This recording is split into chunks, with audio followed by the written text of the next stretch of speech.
Hi மக்களே, இன்றைக்கி நம்ம வீடியோ எதை பற்றினதுன்னு பார்த்தீங்கன்னா, ஆகாச கருட கிழங்கு எப்படி நல்ல வாசலில் கட்டுறது அப்படின்னு சொல்லிட்டு தான்.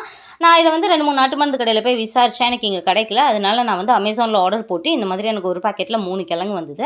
இப்போ இதை வந்து நல்லா வாஷ் பண்ணினதுக்கப்புறமா நம்ம வந்து நல்லா சுற்றி வந்து மஞ்சள் தேய்ச்சி விடணும். கீழே இந்த வேர்லாம் இருக்கு இல்லையா, அதெல்லாம் நல்லா சுற்றி தேய்ச்சதுக்கப்புறமா நம்ம வந்து குங்குமத்தால் பொட்டு வைக்கணும். நம்ம எப்போதுமே வந்துட்டு ஒத்தப்படையில் தான் பொட்டு வைக்கணும். அதனால நான் சுற்றி வந்து நல்லா பார்க்கறதுக்கு அம்சமாக இருக்கணுன்றதுக்காக ஒரு 11 பொட்டு வச்சு விட்டுட்டேன். இப்போ வந்து கொஞ்சமாக வெள்ளை நூல் எடுத்துட்டு இதை வந்து மஞ்சளில் நனைச்சி நல்லா நம்ம வந்து இந்த மாதிரி சுற்றி கட்டிக்க வேண்டியதான். நம்ம வந்து நடுவில் ஒரு முடிச்சு போட்டுட்டு இப்படி சுற்றி கட்டினோம் அப்படின்னா நமக்கு கீழே உருவி விழாமல் இருக்கும்.